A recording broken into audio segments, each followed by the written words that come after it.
de grabación. Eh, Hoy, septiembre 8 del año 2021, iniciamos un nuevo seminario internacional, evento que organizan las universidades técnicas del Cotopaxi en Ecuador, la Universidad Regional Amazónica también de Ecuador y la Universidad del Quindío en Colombia. Hoy nuestro anfitrión y coordinador de la sesión es el profesor Rodolfo Matius. Así, Rodolfo, que tienes la palabra. Bien pueda. Muchas gracias, mi estimado Carlos. Darles la bienvenida a todos los asistentes, participantes, a un día más del Seminario Internacional Intercambio Científico de parte de la Universidad Técnica de Cotopaxi. Extiendo la cordial bienvenida para todas y para todos en este evento. Vamos a empezar con la presentación de los ponentes. Voy a compartir pantalla. Me confirman, por favor, si estoy compartiendo. Aunor Matius.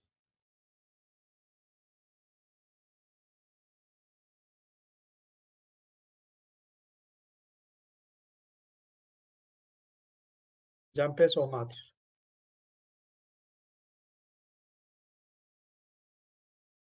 Bueno, tenemos la presencia del PhD Mauricio Ponce Donoso de Chile. Es ingeniero forestal que ha desarrollado su labor académica por cerca de 30 años, realizando docencia de pregrado y posgrado en la Universidad de Talca, Chile. Además, ha sido docente invitado en universidades de Colombia, Ecuador, Uruguay y Chile.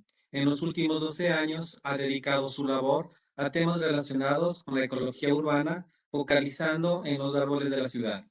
En esta temática ha participado en 5 proyectos de investigación, 2 de ellos en Fondesit, publicado 16 artículos científicos, expuesto en 15 seminarios y congresos nacionales e internacionales, y dirigido 11 tesis de pregrado. Actualmente dirige 2 tesis de posgrado que se relacionan con la evaluación del riesgo de los árboles. Ha sido miembro del Comité Hispano de la Sociedad Internacional de Arboricultura y actualmente es vicepresidente de la Sociedad Chilena de Arboricultura. Título de la ponencia: Servicios ecosistémicos del bosque urbano, evidencias. Estimado doctor, tiene la palabra. Muy buenas tardes, bienvenido. Muchas gracias, colega Rodolfo. Voy a compartir la pantalla para dar inicio a la presentación.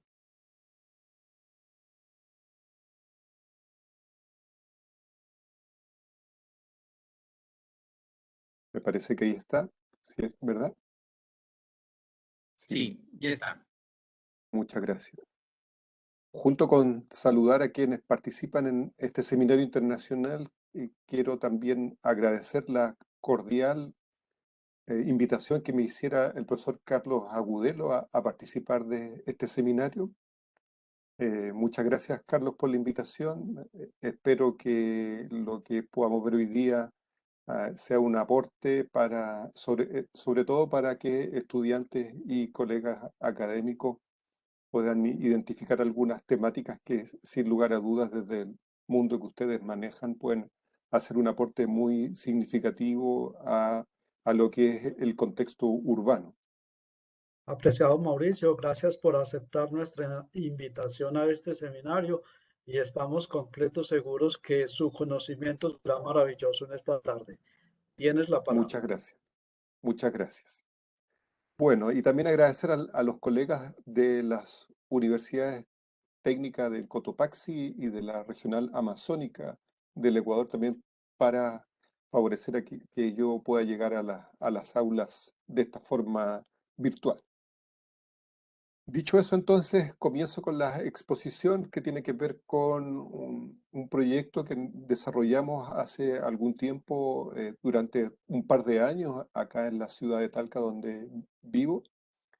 y que ha tenido la posibilidad de ser financiado con cerca de 20 millones de pesos, que son el equivalente más o menos a unos $23.000, por lo que yo calculo, hacia esa cuenta a precio de hoy. Y eso lo digo porque en general siempre estamos faltos a este tipo de financiamiento, pero también a lo mejor en este trabajo podemos rescatar algunos instrumentos de muy bajo valor, de muy bajo precio en el mercado, que nos podrían permitir empezar a hacer este relevamiento de los servicios ecosistémicos del bosque urbano, por eso se llama evidencia, y que además nos permitirían realizar otras actividades de investigación, de trabajos de título, de pregrado y de posgrado. Bueno, señalar también que mi partner en este desarrollo de trabajo es el doctor Oscar Vallejos, que es ingeniero forestal y cuyo área de interés es la dasometría. Hay un largo contenido que espero poder avanzar adecuadamente en esta media hora y a lo mejor un poquito más que me voy a tomar. Algunas situaciones de contexto que nos hacen volcar nuestra atención como ingenieros forestales, póngase atención en ello, en la ciudad. Según las Naciones Unidas, más del 50% de los habitantes viven en zonas urbanas y probablemente en algunos países eso puede llegar a ser más que el 70% y en algunos casos más del 90%. Por lo tanto, vivimos permanentemente en el ecosistema ciudad.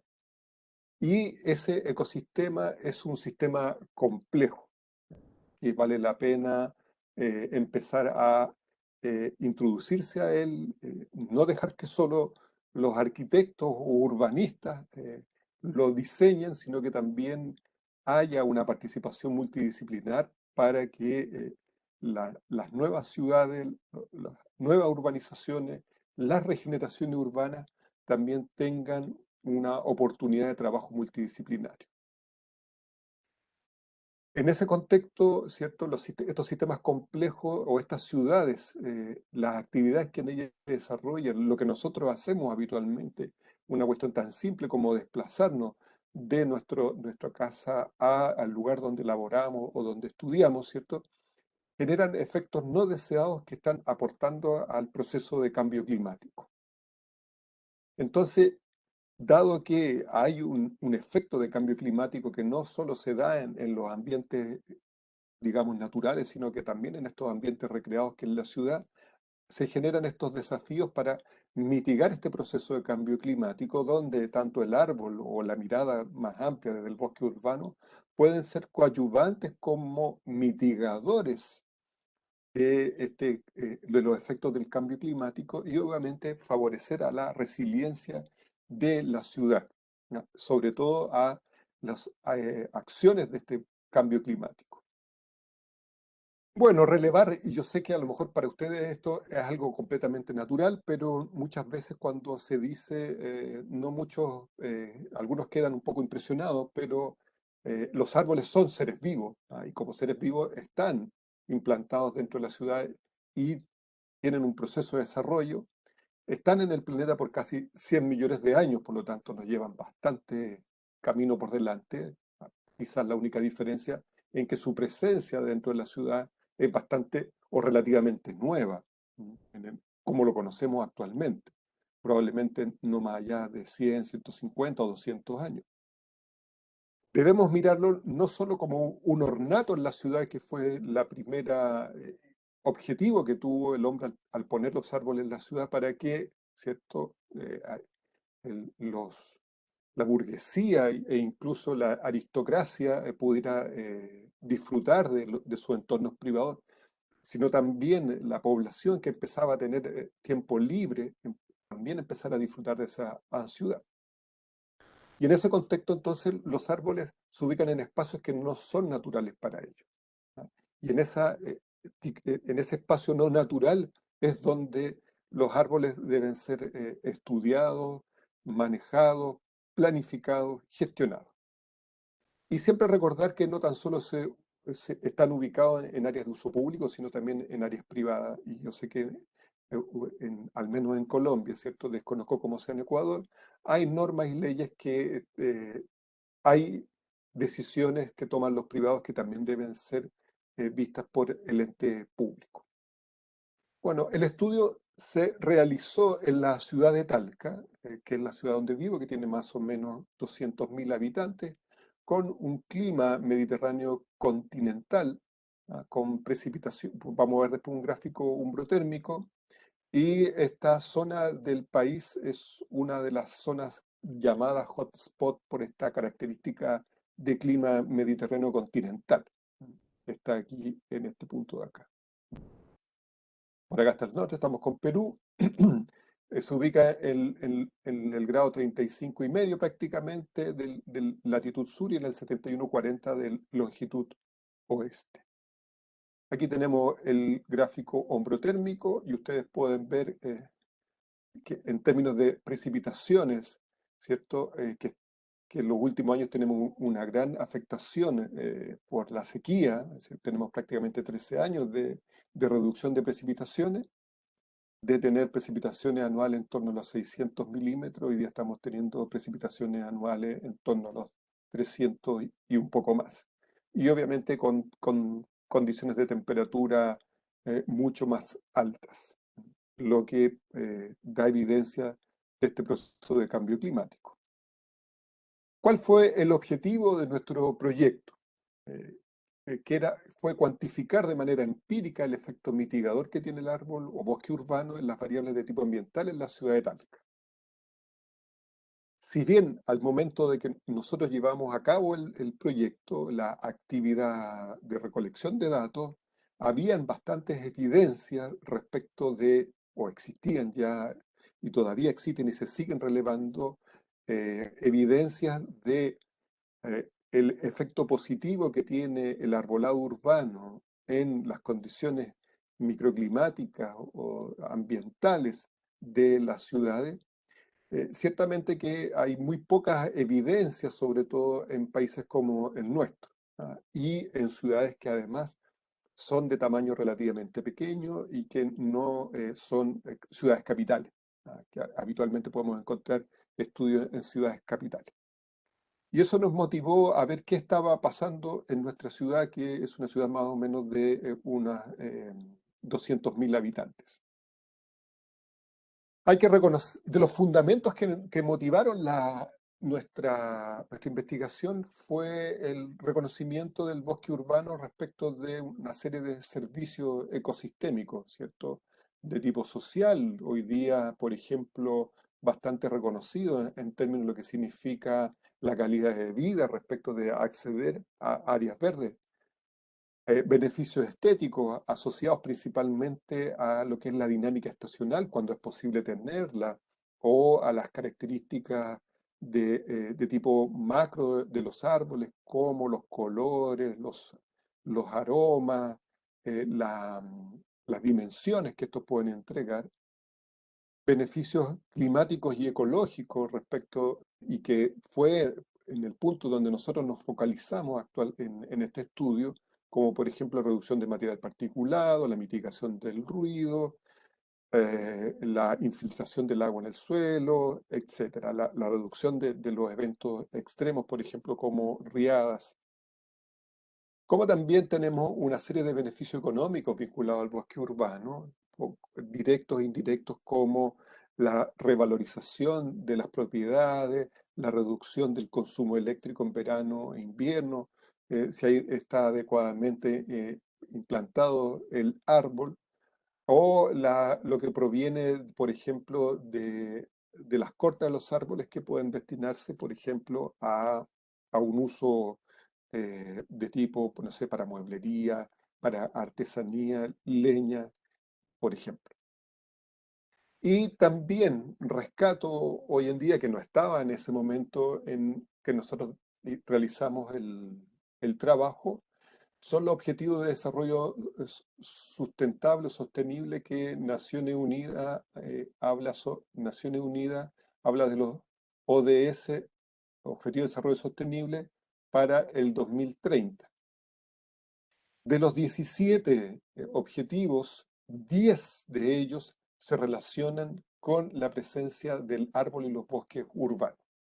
Por lo tanto, al menos de lo que nos señala Naciones Unidas, ¿cierto? Los árboles y bosques urbanos tienen un papel fundamental en estos objetivos de desarrollo sostenible, ¿cierto? Como son, por ejemplo, alimento, trabajo, ciudades resilientes o sustentables, eh, mejora en las condiciones de salud de la ciudadanía, a modo de ejemplo. Por otro lado, también,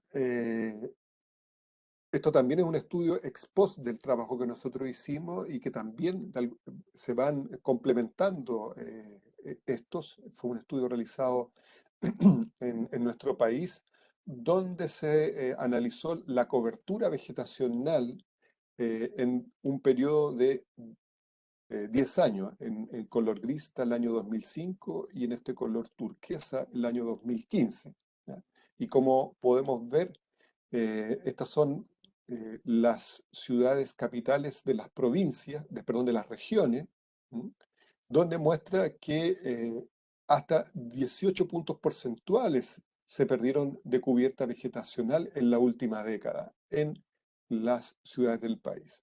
Aquí podemos ver lo que pasa en la ciudad donde se hizo el estudio, de un 43 pasó a un 26%, lo que es una pérdida significativa, especialmente si consideramos que justamente lo que se buscaba en términos de desarrollo es poder tener ciudades mucho mejor eh, equipadas, dispuestas para sus habitantes, haciendo que éstas sean obviamente mucho más habitables. En ese contexto, nosotros hicimos un diseño experimental y el diseño experimental consideró en establecer 30 parcelas circulares de 201 metros cuadrados en 3 transeptos distintos de la ciudad de Talca. ¿Ya?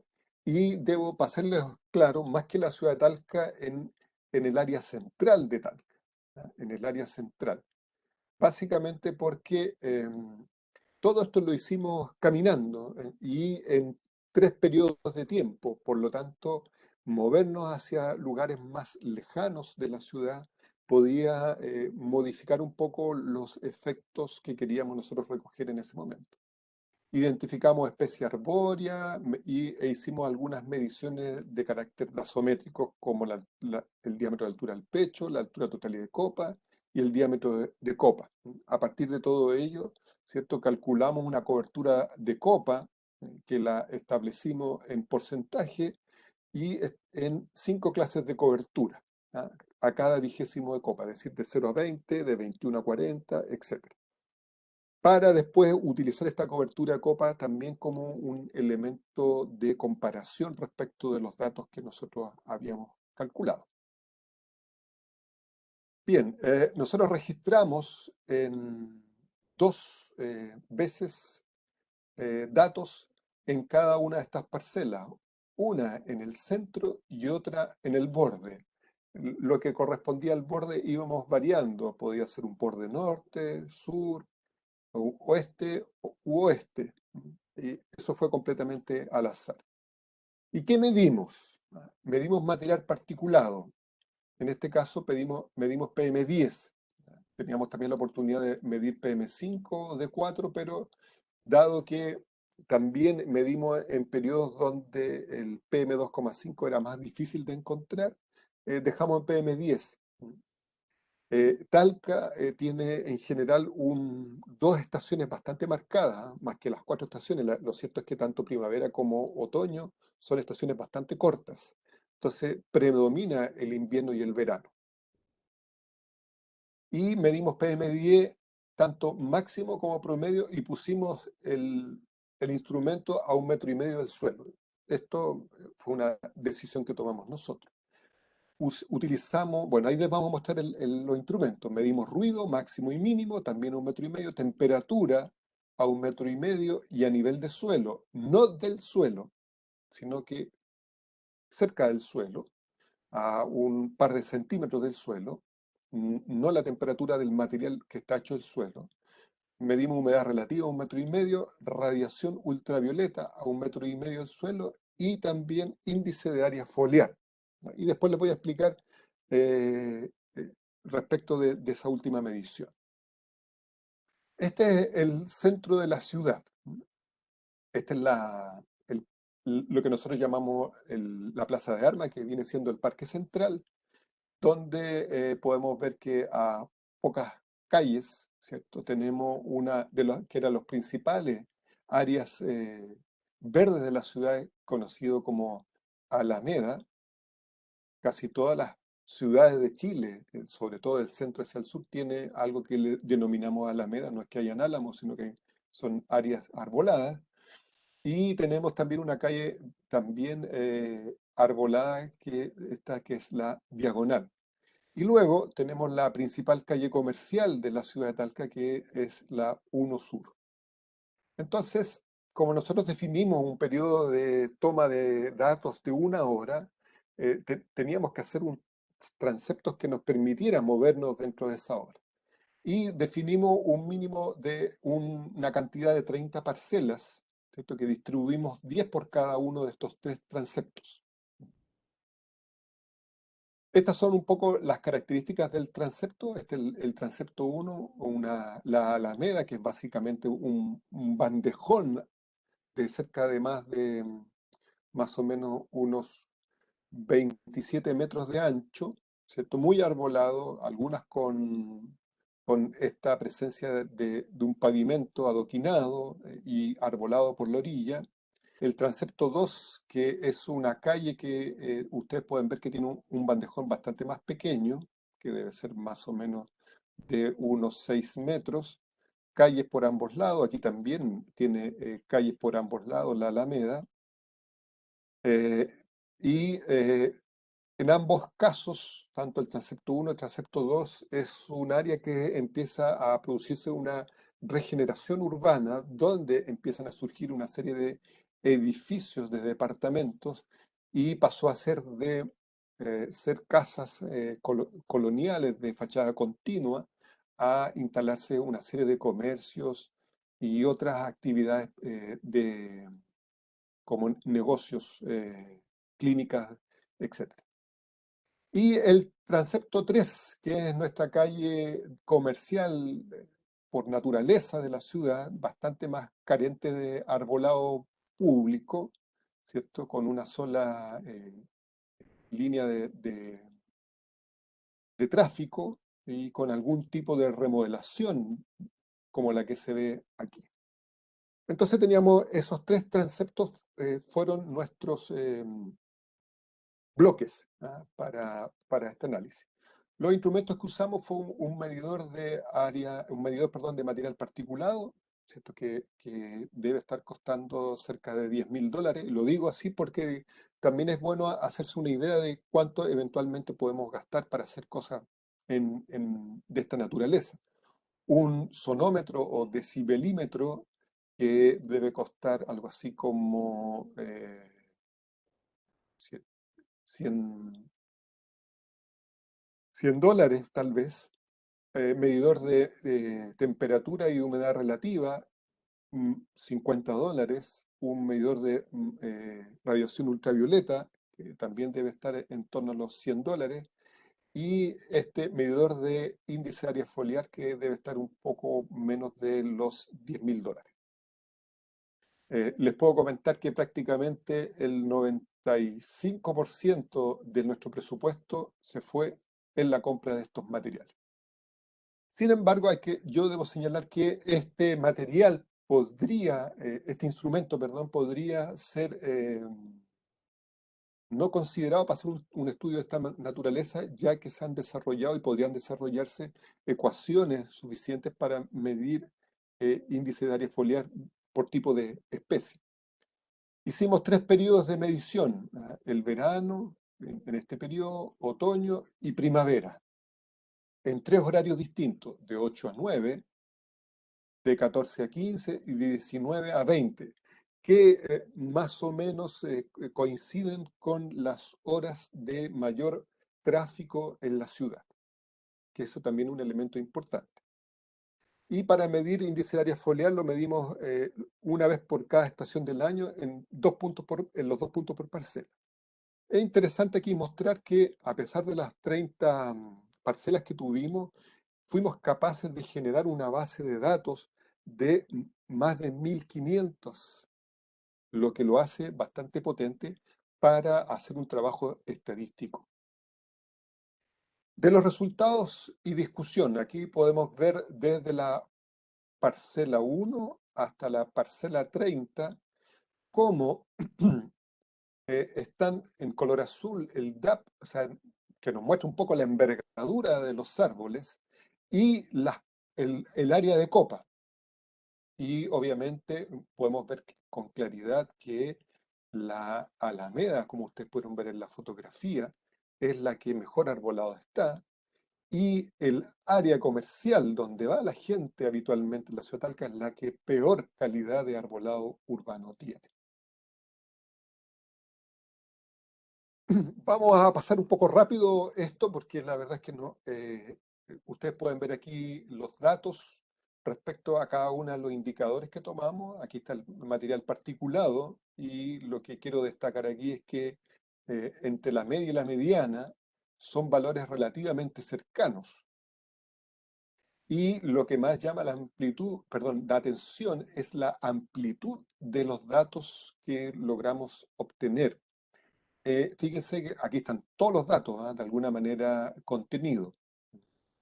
Esta amplitud hace bien complejo hacer el análisis de los datos, que fue uno de los problemas que tuvimos que enfrentar en el análisis estadístico matemático que hicimos luego.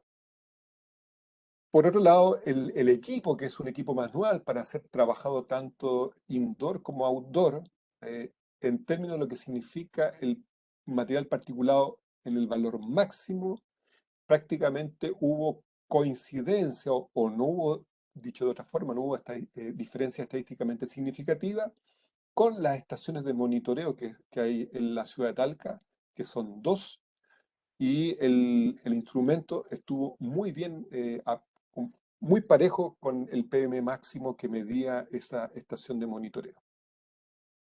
Respecto a ruido máximo y mínimo, ¿cierto? Podemos ver que la mediana y la media son muy similares. También tenemos amplios rangos de amplitud, pero que yo llamaría la atención, ¿cierto? Valores muy altos, ¿cierto? Valores muy altos. Fíjense, incluso en los transeptos, que son los bloques, donde circula una gran cantidad de población.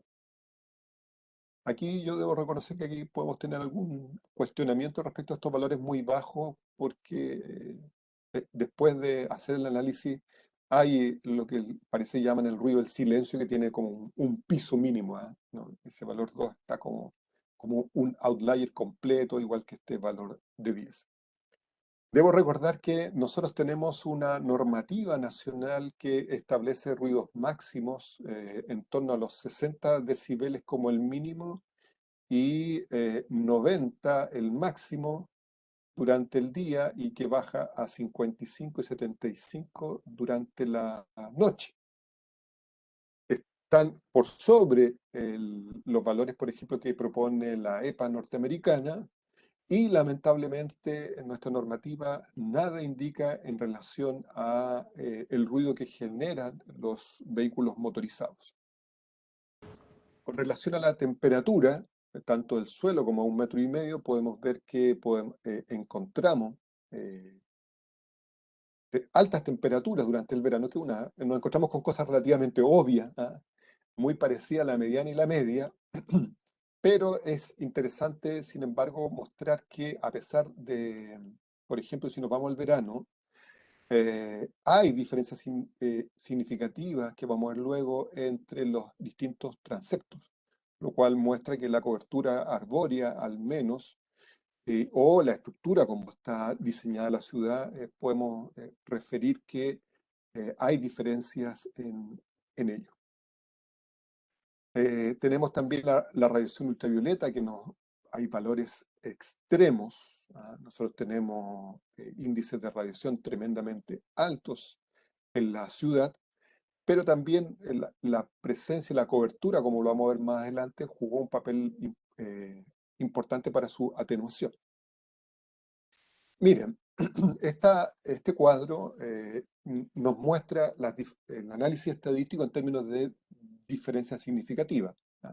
Aquí tenemos, por ejemplo, el PM10 máximo y promedio por cobertura no mostró diferencia significativa por cobertura, lo cual muestra o mostraría que los niveles de contaminación en respecto a este material particulado en este momento son bastante independientes respecto de la cobertura que se muestra, lamentablemente. Podemos encontrar diferencias significativas en todo el resto del análisis. Recordemos, cada letra distinta establece diferencias significativas. La A con menores valores, la B valor mayor que A y el C valor mayor que B. Por lo tanto, este es menos que este y este es menos que este de acá. Y cuando tenemos tres valores, tenemos letras iguales, ¿cierto? Muestran que no hay diferencia significativa. Salvo esta área de acá, todos los demás tuvieron diferencia significativa. Por fuentes de variación, que fueron la cobertura, la jornada, el transepto y la época. Todavía nos queda, y yo no puedo todavía convencer adecuadamente a mi colega estadístico matemático, porque yo debo reconocer que no es mi área de especialización, a pesar que puedo hacer interpretaciones respecto de ello, de hacer mezclas, hacer variaciones dobles respecto de cobertura y jornada en relación a las variables que estamos considerando. Ya voy a ir cerrando porque si no va a ser demasiado. Miren, este gráfico es interesante mostrarlo porque aquí mostramos periodo, jornada y cobertura. Por ejemplo, de aquí hasta, de aquí hasta aquí tenemos la jornada 1, de aquí hasta acá tenemos la jornada 2. Entonces podemos decir, a modo de ejemplo, que este es el color verde, la humedad relativa, ¿cierto? A primera hora del día, en otoño, se produce un alto nivel de humedad relativa. Podemos encontrarnos con cosas muy obvias, como esta, por ejemplo, que ya en el periodo primavera también hay humedad relativa alta, menos que en otoño, y en verano también en la jornada 1 hay una humedad relativa también importante en la primera jornada, que se reduce, ¿cierto?, en las siguientes jornadas. El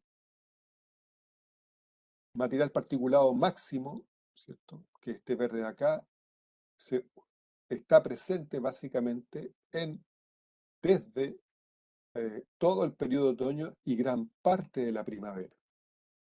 Y eso es interesante de destacar porque en nuestra ciudad al menos hay un sistema de alerta porque mucha de la población utiliza estufas a leña para calefaccionarse durante el invierno. Tenemos la misma gráfica en relación a la temperatura del suelo, la temperatura 1,5 metros y la humedad, perdón, el índice de radiación ultravioleta, que para que cupiera en esta gráfica hicimos alguna modificación, ¿cierto? Y nos encontramos nuevamente con cosas relativamente que nosotros podemos suponer con claridad, que en la jornada 2, por ejemplo, es cuando se produce las más altas temperaturas, que son de 2 de la tarde a 3 de la tarde.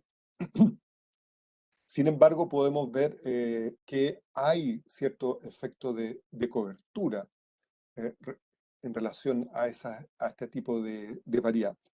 Y de esa manera creo yo que podemos utilizar la información para hacer una mejor planificación de la ciudad. En relación al ruido, como ustedes pueden ver, el ruido es bastante constante durante el año y por lo menos como está diseñado el arbolado en las áreas donde lo estudiamos, ¿cierto? No hay un efecto mitigador significativo eh, en él. Hay que recordar, en todo caso, que esta gráfica están todos los datos incluidos. Todos los datos incluidos. Nosotros hicimos mediciones prácticamente por 6, como, no sé, 3 meses más o menos, distribuido en el año. A modo de conclusión, ¿cierto? Lo que ya les he señalado, hay diferencias significativas en los promedios, ¿ah? Que fue lo que nosotros trabajamos, de PM10, ruido máximo, ruido mínimo, en el horario, en estación, temperatura, etcétera, en todas las fuentes de variación. Entonces, hay un efecto, o sea, en este tipo de estudios de causalidad, lo que uno hace es eh, aislar el resto de las variables, ¿cierto? Y decir, tomamos estas variables ambientales y las vinculamos con la presencia, ausencia o en distinta intensidad de esta cobertura arbórea. ¿Ah? Y vinculamos los resultados con esta presencia-ausencia. Y eso tenemos que tenerlo en consideración. Yo diría que la totalidad de los estudios en el ámbito de la ecología urbana es lo que hace, son estudios de causalidad. Salvo que hoy día, a lo mejor, como ocurre en otros casos, nosotros podamos, por ejemplo, eh, identificar material particulado dentro de una hoja para saber cuánto y cómo y de qué tamaño son los materiales particulados que la hoja de tal especie, por ejemplo, es capaz de absorber al interior de su tejido. Entonces, la segunda es que al incrementar la cobertura disminuyen algunas variables, ¿ah? Pero sin diferencia significativa. Eso es lo dramático del tema, ¿no? Tenemos que a veces modificar a lo mejor la estructura de la ciudad, ¿ah? Había un área muy arbolada que es el transepto 2, pero los árboles que son mayoritariamente plátano hispánica generan una especie de abovedamiento. Entonces, y por ahí pasa locomoción colectiva y bastante flujo vehicular. Entonces, claro, puede bajar la temperatura, pero sin embargo el material particulado tiende a quedarse al interior de esta estructura en el periodo, por ejemplo, de primavera-verano. Las horas del día, la jornada y la estación, o sea, en el diseño que nosotros planteamos también hubo diferencias significativas, pero no en todas las variables. ¿Cuáles son nuestros desafíos, creo yo, que a lo mejor les podría servir a ustedes que están escuchando esta presentación más allá de los resultados que les muestro? Conocer la especie individualmente en función de su capacidad de aportar a la mitigación de las diferentes expresiones de cambio climático. Monitorear las especies en la ciudad, ¿cierto? Estamos hablando de la especie en la ciudad, para conocer su capacidad de resiliencia frente al cambio climático, ¿cierto? Y cómo estas van aportando, en definitiva, a las capacidades de adaptación que tienen las ciudades. Incorporar estos conocimientos a la gestión de la planificación, ¿verdad? De lo nuevo y de lo que se está regenerando en las propias ciudades, en un tratamiento interdisciplinario que yo veo, por lo menos en nuestro país, que no ocurre. Y un cuarto elemento, informar y divulgar los resultados, no tan solo a nivel, a lo mejor, de un grupo de personas que conocen de esto, sino también ir poco a poco educando a la ciudadanía para lograr adhesión en términos de lo que significa los servicios que el arbolado urbano aporta a la ciudad y favorecer su cuidado.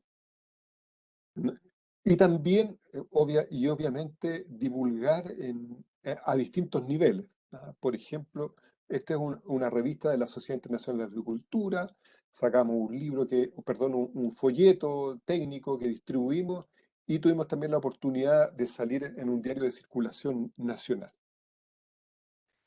Otra cosa que también quiero destacar de este proyecto fue la participación y que nosotros tuvimos con unos estudiantes de un taller de ciencia de una escuela primaria de la ciudad y trabajamos con los niños, salimos a medir con ellos, no vinculados al proyecto, sino que de manera especial nos fuimos a una plaza con ellos y trabajamos con datos simples, con promedios que ellos pudieran sacar y usar los instrumentos, por ejemplo.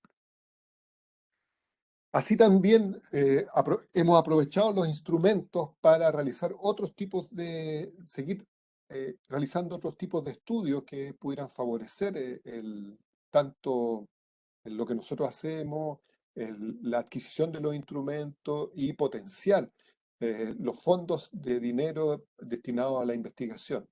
Y aquí, por ejemplo, relacionamos área foliar con temperatura en los mismos transectos que hicimos, porque el medidor de área foliar lo compramos, lo pudimos recién comprar después que habíamos tomado todos los datos y como los proyectos tienen un punto, un momento de inicio y un momento final, ya no nos queda tiempo.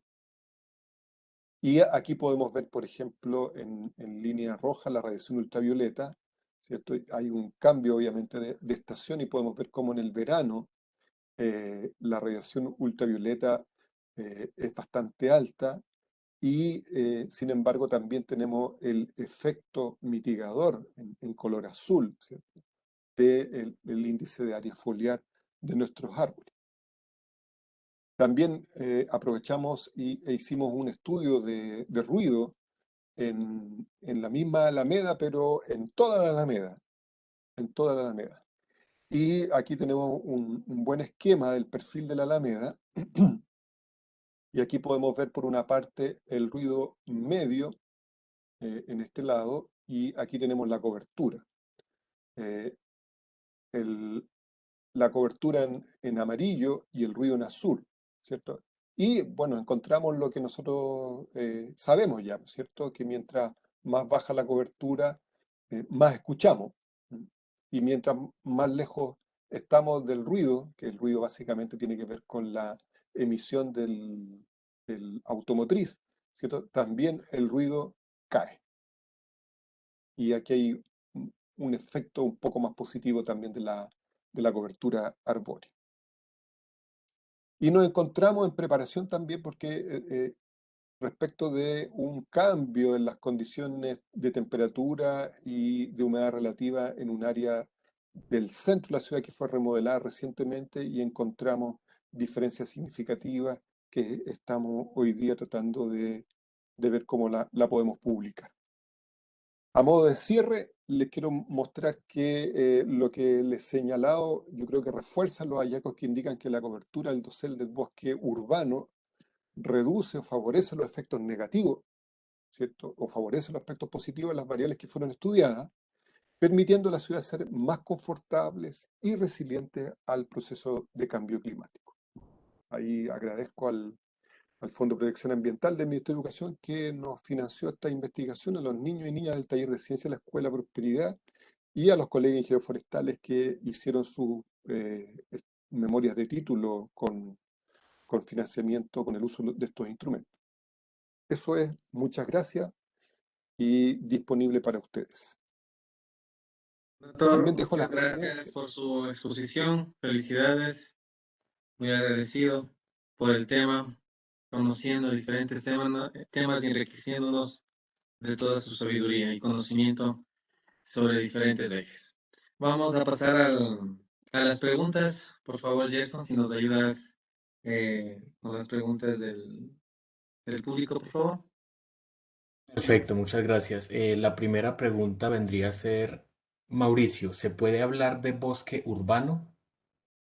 Sí, bueno, hay la FAO, la propia FAO, que ha establecido ciertas directrices ya en torno a lo que es la arboricultura y la silvicultura urbana, habla de bosque urbano. Lo que hace es poner en sumatoria todos los árboles presentes en la ciudad, en los distintos diseños que tienen, ¿cierto? Arbolado viario, en parques y plazas, en áreas públicas y en áreas privadas. Sí, es factible hablar de ello.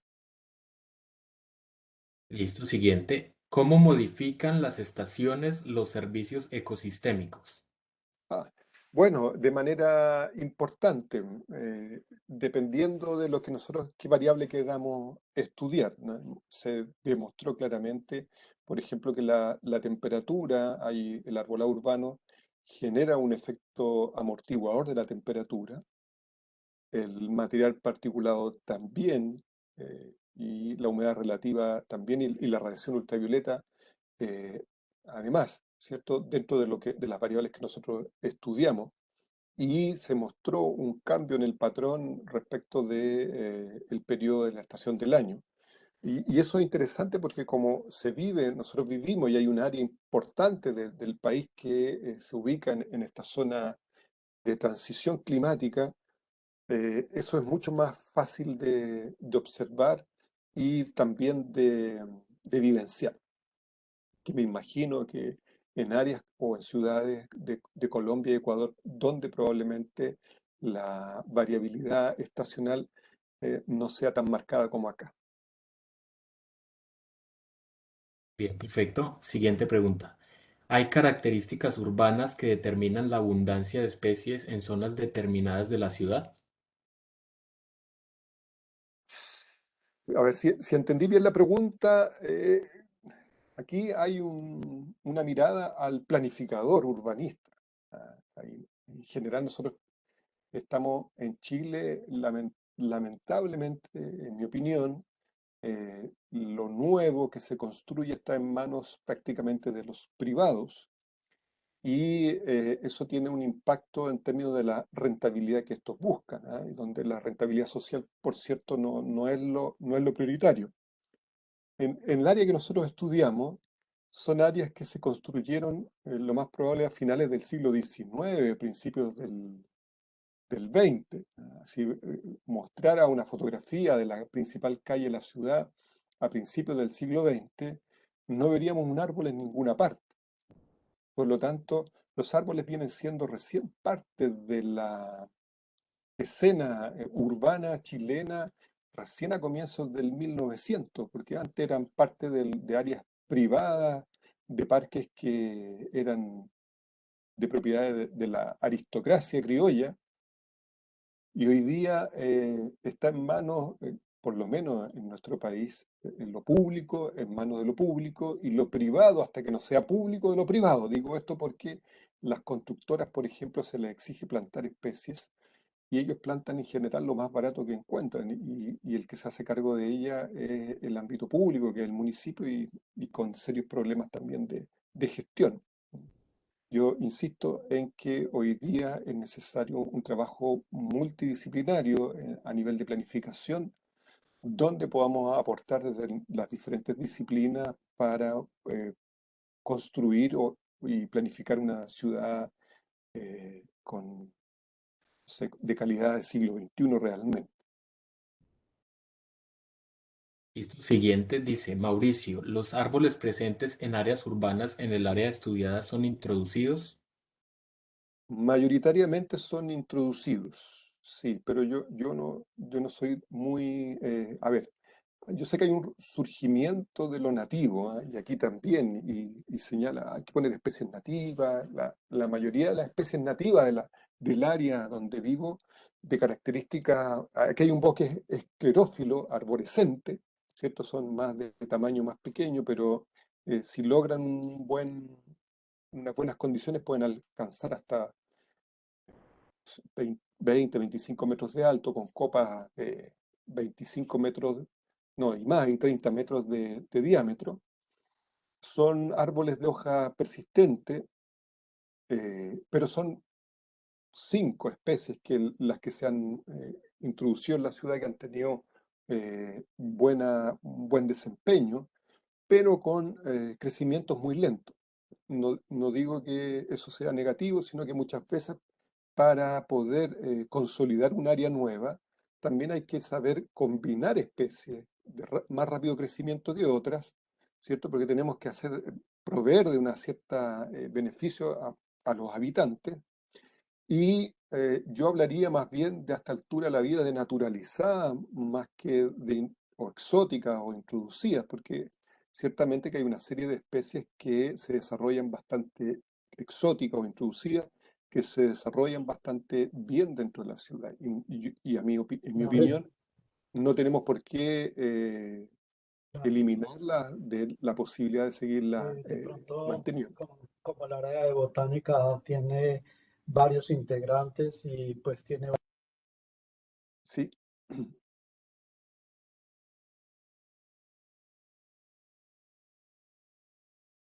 Profe, se silenció el micrófono.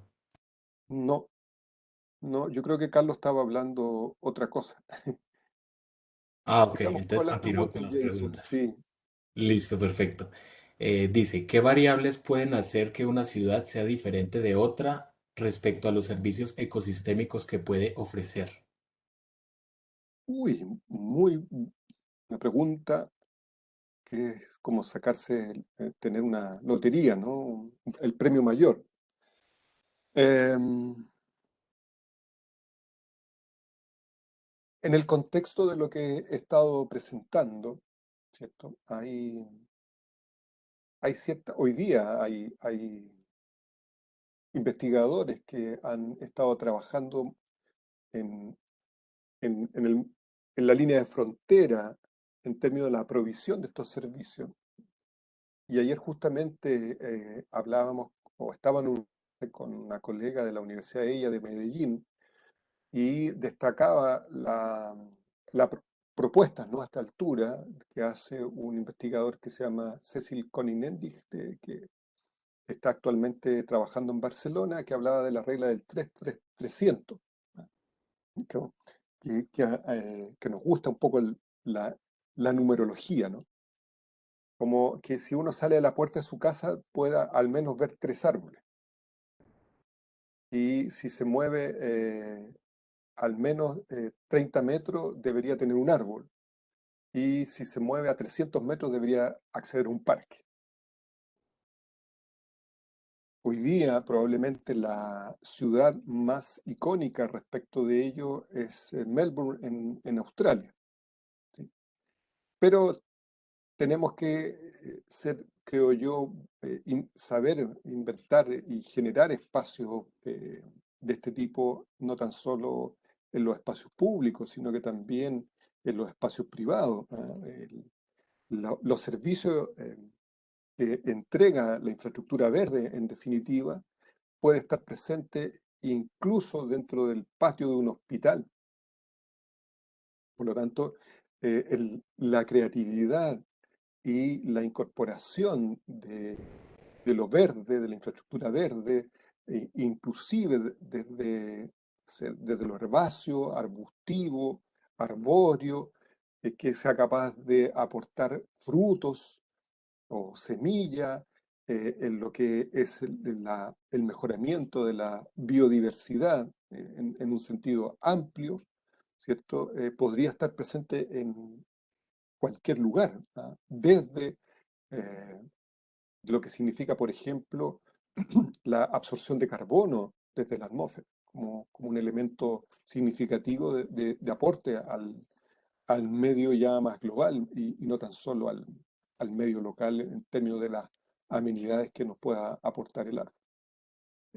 Yo esperaría que las instancias planificadoras hoy día lo incorporen como realmente parte de una infraestructura que tiene un papel mucho más importante que jugar que el que ha tenido hasta hace pocos años atrás.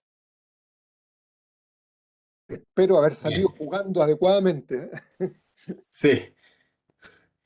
¿Qué servicios ecosistémicos del arbolado urbano son poco tenidos en cuenta en las ciudades? Yo creo que casi todo. ¿Ah?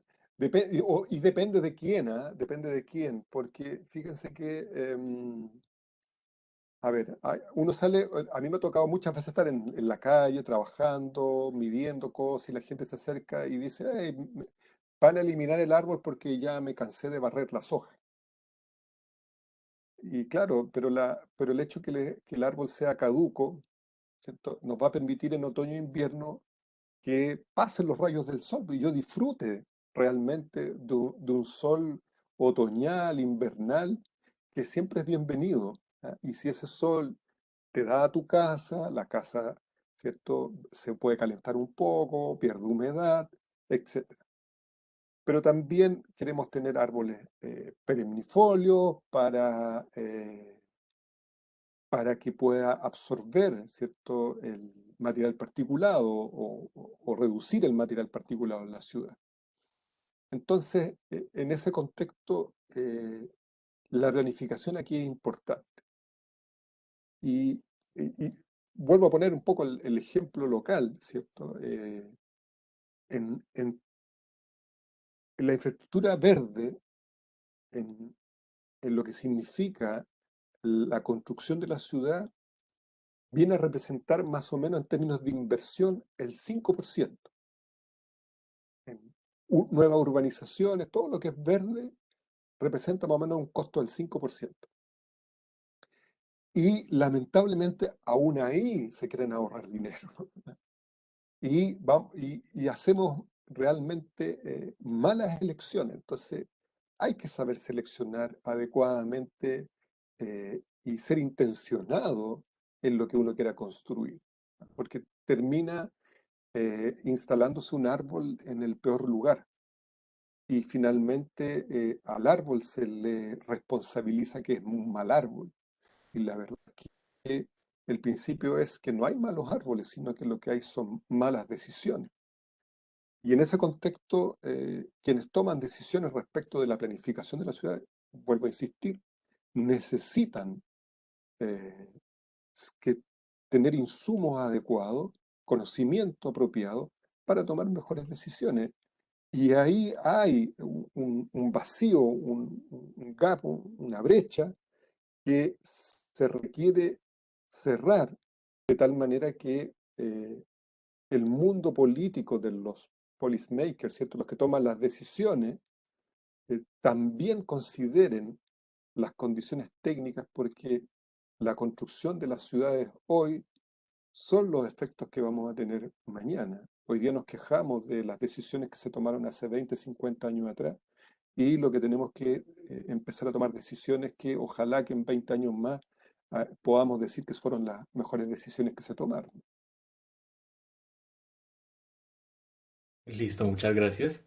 Y la última pregunta Ah, sería, ujú. ¿variables como el tamaño de la hoja o el grosor pueden tener efectos diferentes en términos del servicio ecosistémico que pueden aportar? Así es, claro, exactamente. Incluso, claro, el tamaño de la hoja, la rugosidad de la hoja, el grosor de la hoja, su tejido parenquimático, por ejemplo, o el tamaño de los estomas, juegan un papel fundamental a la hora, por ejemplo, de absorber material particulado o, o de generar captura de carbono, para eh, el crecimiento, el tamaño, ¿cierto? Si es perenne o permanente o caducifolia también.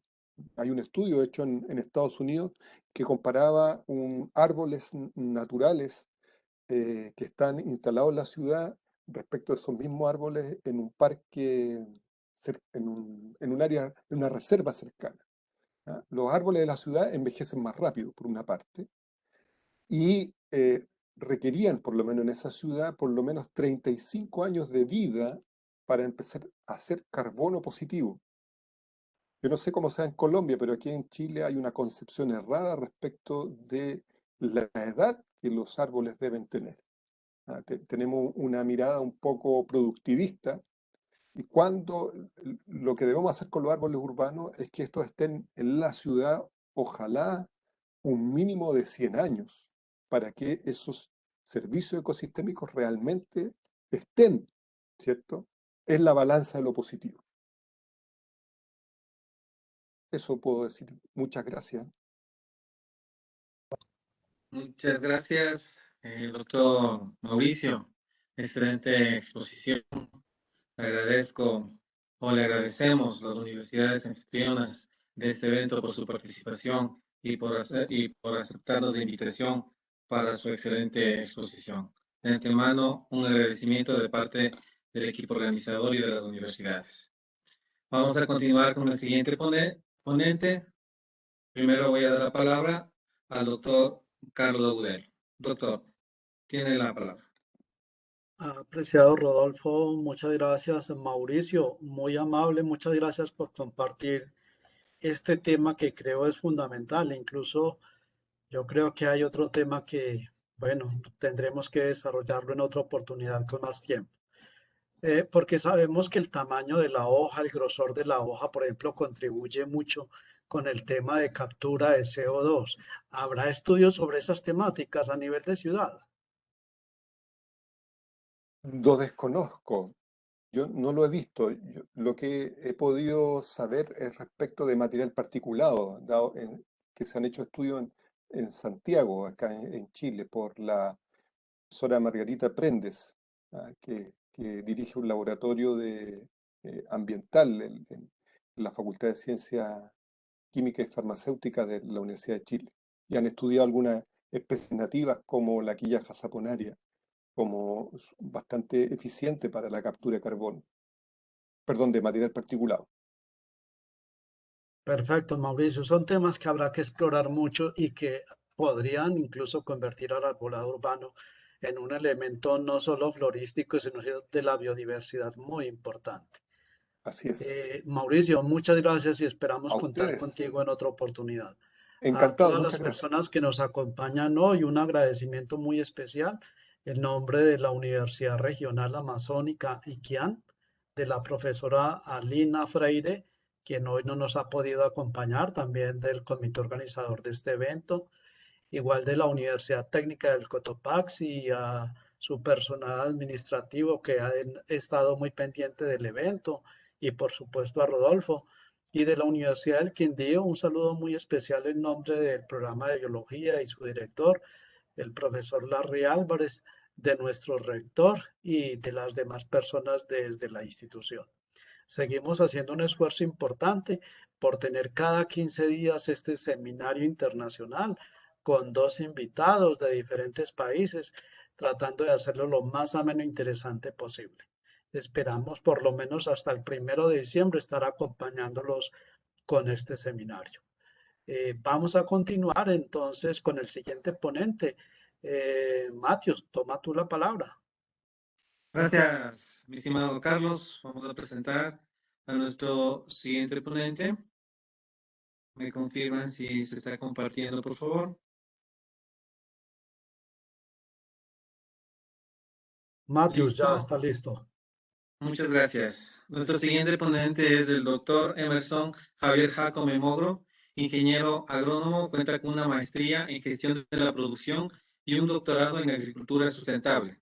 Actualmente se desempeña como docente investigador de la Universidad Técnica de Cotopaxi. Su experiencia se enfoca en la investigación de la biodiversidad local como indicador de la sustentabilidad de los sistemas de la producción de la zona 3. Coordinador del Núcleo de Biodiversidad de la Universidad Técnica de Cotopaxi, coordinador en investigación de proyectos de plagas de importancia económica en la carrera de agronomía de la Universidad Técnica de Cotopaxi y miembro del Grupo de Desarrollo Local.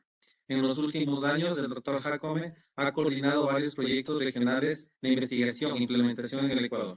Dentro de sus más recientes colaboraciones, es parte de un equipo de investigadores de la Universidad Técnica de Cotopaxi, Centro Internacional de la Papa y Agrocalidad, en el estudio de plagas y cambio climático, caso mosca de la fruta con el uso del ILC-IM y en el estudio del efecto de la deforestación sobre la entomofauna y el sistema agropecuario de la cordillera occidental de los Andes centrales del Ecuador, junto con el Instituto Nacional de Biodiversidad. Su título de la ponencia, Análisis de riesgos de Fusarium oxysporum cubense, raza 4 tropical, POC L4T, para el Ecuador. Doctor, tiene la palabra. Bienvenido. Muy buenas tardes, estimados compañeros, estimados miembros de las otras universidades y público en general. Para mí es un grato placer dirigirme a ustedes en este grato evento de mucha importancia. Les voy a compartir, por favor, la pantalla. Me avisan, por favor. ¿Sí? Sí, ya está. Ponle en modo presentación, por favor. presentación. Ya le pongo, por favor. Por favor, ponerla en formato presentación. ¿Ya? Listo, está muy Perfecto. bien. Bien pueda, profesor. Ok, muchas gracias. Entonces, por favor, vamos a empezar. Bueno, como les dije, mi temática de hoy es el análisis del riesgo de Fusarium oxysporum cubense, raza 4 tropical, Fokker 4T, como se le conoce sus siglas, para el Ecuador. Sabemos que el Ecuador es el principal productor a nivel internacional de lo que es banano. Entonces esto resulta ser muy importante para nosotros, para nuestra agricultura.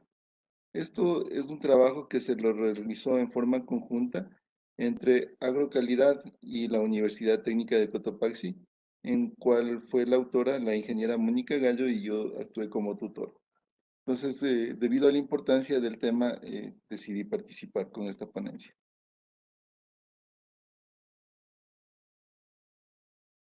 No se me... No puedo pasar, por favor. Ya.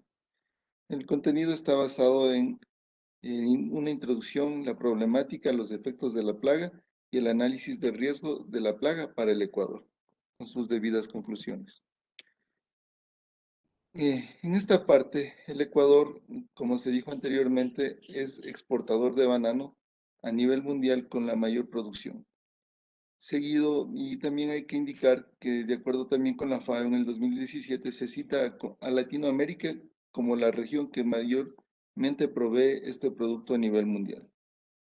El banano es el segundo rubro en importancia en exportación seguida luego del petróleo, con lo que se cuenta una gran extensión de aproximadamente 190.381 hectáreas de banano como principal producto y también otras musáceas como el plátano con 160.262 hectáreas y 5.861 hectáreas de orito. El orito es una especie de musácea que produce una especie de banana pequeña, ¿no? Existen en el Ecuador alrededor de 16.000 productores. En conjunto dan una cantidad aproximada de 356.504 hectáreas de producción de musáceas a nivel nacional, de acuerdo con ACIPA para el año 2021. Es de recalcar que todas estas musáceas y algunas heliconias son afectadas por el hongo anteriormente citado, ¿no? Que es Fusarium oxysporum raza 4. En el Ecuador, para el año de 2019 se exportaron cerca de 6.75 millones de toneladas a 85 países a nivel mundial, siendo Rusia y Estados Unidos los principales consumidores de nuestro banano.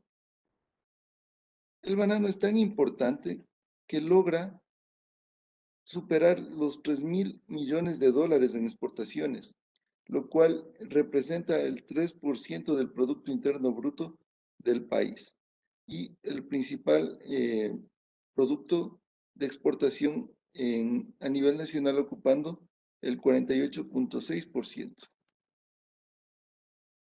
Siendo el banano nuestro principal cultivo de mayor interés económico, durante la época de pandemia hubo un incremento de las exportaciones, llegando a poner en el mercado internacional 360.64 millones de cajas con un porcentaje de incremento de 8.45% más de ventas que en el año 2019 para el mismo periodo. Quiere decir que en época de pandemia la producción agrícola de banano no se paró, mejor hubo un incremento en la venta, ¿no? Entonces fue algo muy interesante para la economía ecuatoriana, especialmente para la región de la costa donde se produce mayoritariamente. Se han superado, como se dice, los 3.000 millones de dólares por conceptos de divisa. De ahí que alrededor del 3% del Producto Interno Bruto nacional está relacionado con la producción de banano. Entonces, estamos hablando de un rubro de gran importancia, ¿no? Pero citemos a la principal plaga que en este momento está siendo visualizada a nivel internacional, especialmente aquí en Latinoamérica, que ha ocasionado una alerta en todos los países. Nosotros podemos ver que actualmente todos están atentos, Costa Rica, etcétera, Ecuador, por la presencia de esta enfermedad en nuestro medio. Fusarium oxysporum cubensis, en raza 4 tropical, es el causante de la muerte de las musáceas y heliconias, especialmente del banano y plátano, donde hasta el momento no se han descrito métodos de control ni variedades resistentes a este hongo, lo que le hace un potencial problema de gran intensidad en nuestra región y especialmente en el Ecuador. La principal vía de dispersión es mediante el transporte involuntario, ya sea por maquinaria, herramienta o personas o animales que estén en un campo infectado hacia otros campos. Cabe decir que Fusarium es un hongo del suelo y, por lo tanto, este hongo va a tener gran capacidad de supervivencia debido a que forma estructuras como las clamidosporas, estructuras que le permiten sobrevivir al hongo durante varias décadas.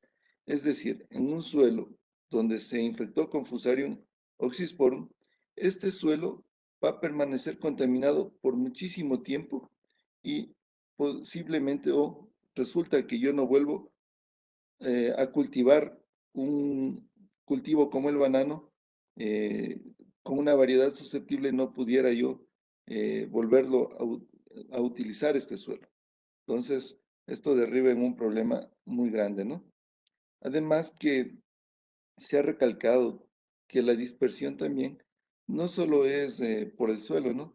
También puede ir en fibras, por lo cual representa el potencial, el mayor potencial eh, problema fitosanitario para el Ecuador, especialmente por la gran importancia de las musáceas en nuestro país.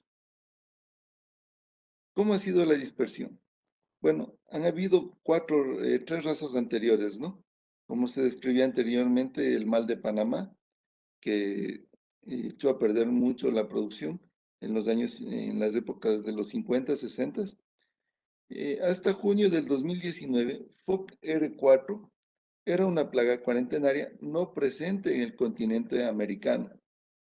Bajo esas circunstancias, los planes de contingencia y acción elaborados por las diferentes organizaciones nacionales y regionales de planificación fitosanitaria, lo que querían era excluir del continente a dicha plaga. Pero ¿qué es lo que sucede? Ya en el 2019 hay el primer reporte de Fusarium oxysporum raza 4 para nuestra región en Colombia, en la Guajira colombiana. Entonces, esto ha sido una situación que se ha emitido ya las alertas que van a generar en un análisis de riesgo de plagas que se lo elaboró para Fusarium con el presente trabajo, donde se tomaron y se delimitaron las normativas y acciones a tomarse en cuenta para poder combatir dicha enfermedad, que tiene gran eh, dispersión y realmente genera mucha preocupación.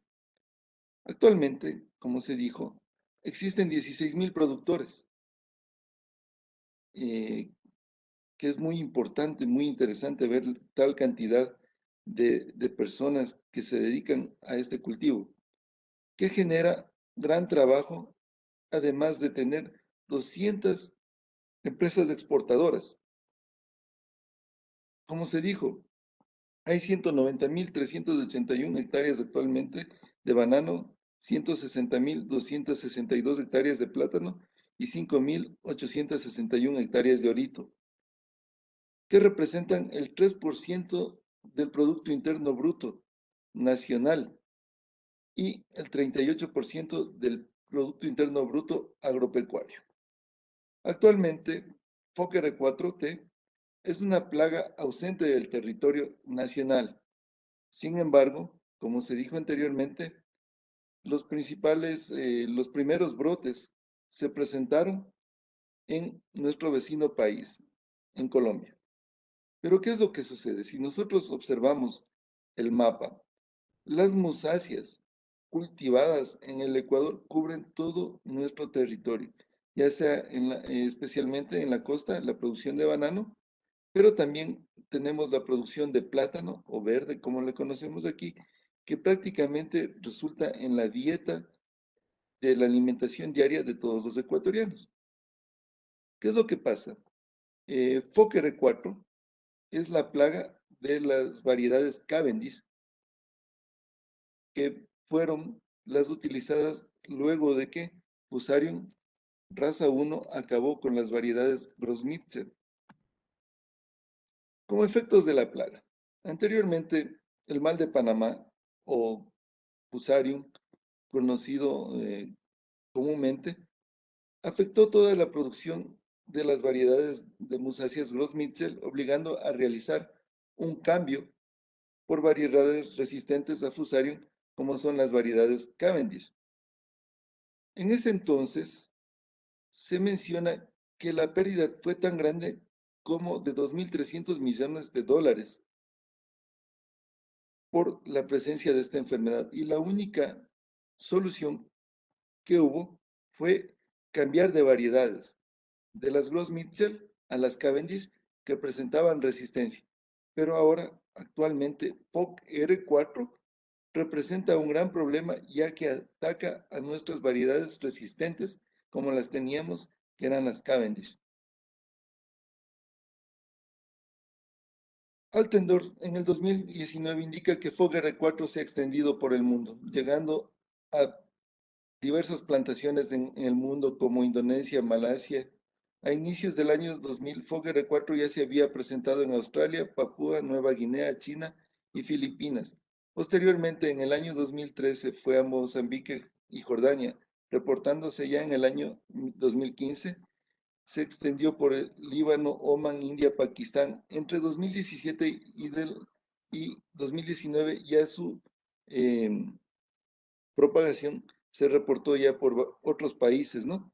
Y actualmente, en el 2019, ya se tuvo el primer reporte en nuestro continente, especialmente en nuestra región, representando un problema de gran magnitud para nuestro país. Como efectos directos de la plaga, sí, realmente Fokker 4, al ser un microorganismo del suelo, va a sobrevivir en condiciones secas, también por condiciones de otros hospederos. Entonces, por sus condiciones, por su formación de las clamidosporas, le permite protegerse durante décadas, dejando infestado ese suelo. Debido a esto, no es viable utilizar este suelo contaminado donde se ha presentado la plaga, ya que ocasiona daños directos a los productores debido a la pérdida realmente de los rendimientos del cultivo. Se va perdiendo toda su producción. Tal es la gravedad del cultivo que para el 2028 se prevé una escasez donde se va a observar un incremento de precios por especulaciones y demás consecuencias de la presencia de la enfermedad. Los efectos indirectos de la plaga. Sabemos que aquí en Latinoamérica existe la mayor producción de musáceas que contribuyen a la alimentación mundial. En América Latina y el Caribe se alerta a la industria de la exportación bananera, ya que se puede prever una escasez de la oferta, como se mencionó. El banano es parte de la seguridad alimentaria de muchos países en vías de desarrollo, especialmente en el Ecuador, porque genera gran cantidad de ingresos directos, más de 3.000 millones en exportaciones, que representa el 3% del Producto Interno Bruto. Pero esto no queda ahí, también se afecta a otras industrias, como la industria del transporte, industria de logística y demás, que contribuyen a la explotación bananera. El banano es una de las principales frutas de consumo y más comercializadas a nivel mundial. Ecuador suministra en promedio de 5 a 6 millones de toneladas por año, incrementándose en esta época de pandemia, ¿no? Hasta 8, de 6,5 hasta 8 millones de toneladas. Entonces hemos visto un crecimiento en la exportación, por lo cual vemos estas afectaciones. Con toda la información, lo que se hizo es generar el análisis del riesgo de la plaga para el Ecuador. ¿Qué es un ARP? Es un proceso que indica la identificación de una plaga cuarentenaria o de peligro para la producción nacional que ponga en riesgo las exportaciones y producción, y por ende se requiere el establecimiento de medidas fitosanitarias que ayudan a mitigar el riesgo de introducción, dispersión o establecimiento de la plaga analizada, de acuerdo a lo que se describe en agrocalidad, ¿no? ¿Cuál es la estructura que debe tener un ARP? Un ARP debe tener una etapa de inicio del proceso del análisis de riesgos de plagas, la evaluación del riesgo de la plaga y el manejo del riesgo de la plaga. Entonces, esto nos hace notar cuando no tenemos la plaga, cuando ya está la plaga presente y qué es lo que debemos hacer una vez que ha ingresado la plaga. En la etapa 1, ¿sí?, se inicia con la identificación de las posibles situaciones que puedan estar ocurriendo, como la aparición de una emergencia al descubrirse una infestación establecida al brote de una nueva plaga, o B, una situación de emergencia al interceptarse una plaga nueva en un producto básico importado. C, identificación del riesgo de la nueva plaga mediante la investigación científica. Presión de introducción de una plaga en una determinada área y la identificación si una plaga es más perjudicial en un área distinta a su área de procedencia.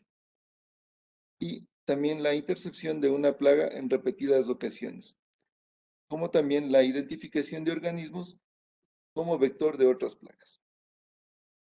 Aquí se empezó por una revisión bibliográfica de todas las bases de datos serias a nivel mundial, con la situación de análisis de libros, artículos científicos y demás publicaciones que indican cuáles son las condiciones en las que se desarrolla, cómo se comercializa, cómo se puede mover y cómo sobrevive este hongo, para poder ver e identificar el potencial hacia nuestro sector.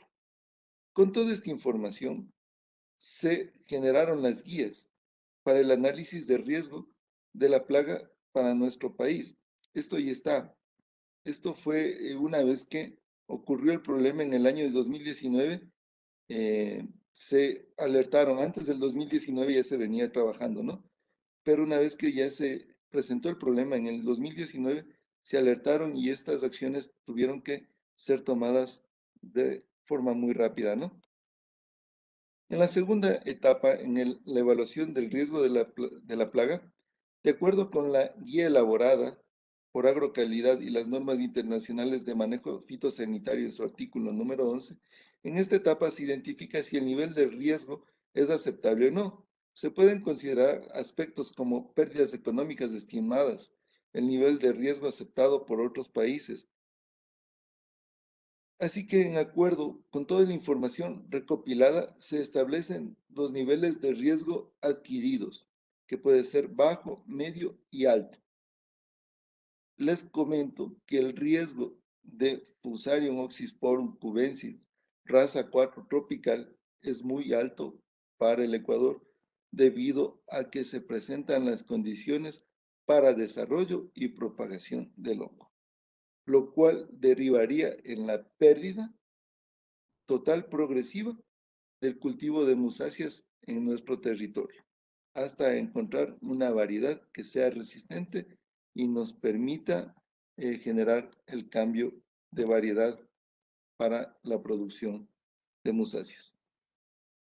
En la etapa 3, el manejo del riesgo de las plagas, eh, se recopila toda la información y recabando lo que sucede en las etapas anteriores, se espera identificar el manejo del riesgo de la plaga en estudio. En esta sección se puede definir como la estimación y selección de las opciones que van a permitir reducir el riesgo de introducción y dispersión de una plaga cuarentenaria. Lo que busca esta etapa es encontrar el grado necesario de seguridad fitosanitaria, el cual debe contar con la justificación técnica necesaria y el mismo que debe ser viable con los recursos disponibles de acuerdo a las normas internacionales de manejo fitosanitario publicadas en el 2013. Ventajas del análisis de riesgo de plagas. Antes de citar las ventajas, esto nos permite establecer barreras, nos permite generar normativas en la cual nosotros reduzcamos el ingreso de las potenciales plagas hacia un territorio, cumpliendo con las normas de la Organización Mundial del Comercio debido a la recopilación de información. Es decir, no tenemos que nosotros, no tenemos que esperar a tener el problema para empezar a actuar. Una vez que se ha determinado el potencial, nosotros podemos empezar a generar las debidas restricciones para cuidar nuestra producción. Esto es una de las cosas que se toma en consideración y que son muy importantes para las diferentes tomas de decisiones. Como tal, nosotros somos parte de una comunidad y el momento que nosotros establecemos una barrera para la importación de determinado producto, nosotros no podemos hacerla unilateralmente, tenemos que justificar el por qué. Entonces, una vez que nosotros establecemos un ARP y lo justificamos, nosotros podemos establecer medidas de control para el ingreso de los diferentes materiales. La otra sería evaluar medidas en vigor o las medidas de otros sectores que han hecho lo mismo, clasificar los riesgos para establecer las prioridades de acuerdo a las actividades que se deben generar, identificar prioridades de investigación, evitar controversias, como se dijo, indicando los puntos técnicos de diferencia a ser tomados en cuenta, ¿no? Porque una vez que nosotros estamos estableciendo, estamos formando parte de una organización, tenemos que justificar nuestros requerimientos y por qué nuestras restricciones. La información, valernos de la información, respaldar con argumentos cuando se generan las controversias, proporcionar la base para tratar o mantener la coherencia para la toma de decisiones basadas en el riesgo y ahorrar tiempo y recursos, porque como se dijo anteriormente, no necesitamos que nosotros se presente ya la enfermedad para actuar. Nosotros estamos con este análisis de riesgos de plagas generando las medidas para evitar el ingreso de dichos patógenos, ¿no? La probabilidad de la entrada de una plaga depende de las vías seguidas desde el país exportador hacia el lugar del destino. Mientras más vías, habrá mayores probabilidades del análisis de riesgo de plaga. La identificación de las vías para un análisis de riesgo está de acuerdo que para Fokker 4T son que debemos tener en cuenta como principales las plantas para plantar, partes de la planta, partes utilizadas de la planta como en el empaque, el suelo que se puede movilizar ya sea por diferentes artículos, herramientas, calzado, equipos y demás transportes, así como animales domésticos y demás vectores, como también se le puede considerar o se lo ha considerado al picudo negro entre los insectos que posiblemente también puede presentar o puede propagar esta enfermedad. La probabilidad de que la plaga esté asociada con la vía en el lugar de origen. Según Pérez, en el 2015, actualmente, lo mejor que pueden hacer los países productores de musáceas es la exclusión, es decir, no permitir el ingreso de dichos materiales o el ingreso de materiales de países infestados con la enfermedad. La plaga que se le conocía o se le conoce como mal de Panamá o FOC-R4, hasta la actualidad, una vez que se introduce en un área, no ha sido posible su erradicación. Eso también pasó con la raza 1. Hasta la presente fecha no se encuentra con medidas eficaces que permitan su control total, peor su erradicación. Las medidas que se aplican tienen baja eficacia, por lo cual siempre se está investigando sobre la producción de nuevas variedades que presenten resistencia a dicha plaga. Lo que sucedió con las variedades Groth Mitchell, se echaron a perder para poder tener que cambiar a las variedades Cavendish que presentaron tolerancia. La probabilidad de supervivencia durante el transporte o almacenamiento. FOC-R4 tiene un gran poder de supervivencia debido a sus características e incluso no puede ser controlada con fungicidas. Tampoco los fungicidas o agroquímicos la han logrado erradicar totalmente.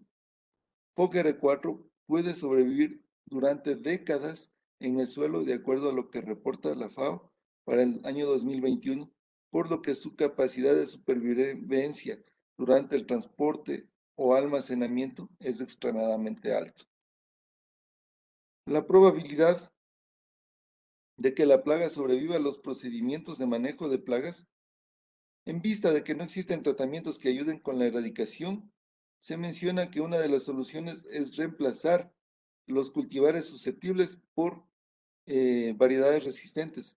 Sin embargo, actualmente los países aquí en Latinoamérica se encuentran en la elaboración de un protocolo que permita realizar estudios adecuados para la importación de nuevas variedades y que provengan principalmente de países que no presenten brotes de sus plagas en su territorio. La virulencia y la persistencia en el suelo de FOC-R4 es muy elevada. La probabilidad de transferencia a un hospedante apropiado. Hasta la fecha no hay organismos vectores que se reporten de la plaga, pero sin embargo, de lo que he venido leyendo, se puede mencionar al picudo como un posible vector, ¿sí? Entonces, como sabemos, toda la información se sigue actualizando. FOC se promueve a través de la infección de malezas y otras plantas hospedantes. Se puede mover a través del suelo, como hemos dicho, por el agua de riego y demás.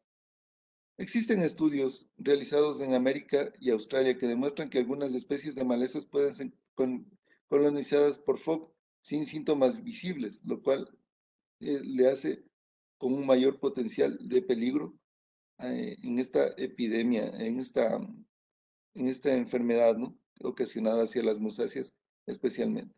En cuanto a la existencia de hospedantes cercanos a los puntos de ingreso, como ya se mencionó en las presentaciones, absolutamente todas las provincias del Ecuador continental son productoras de musáceas con potenciales hospederos para FOC-R4.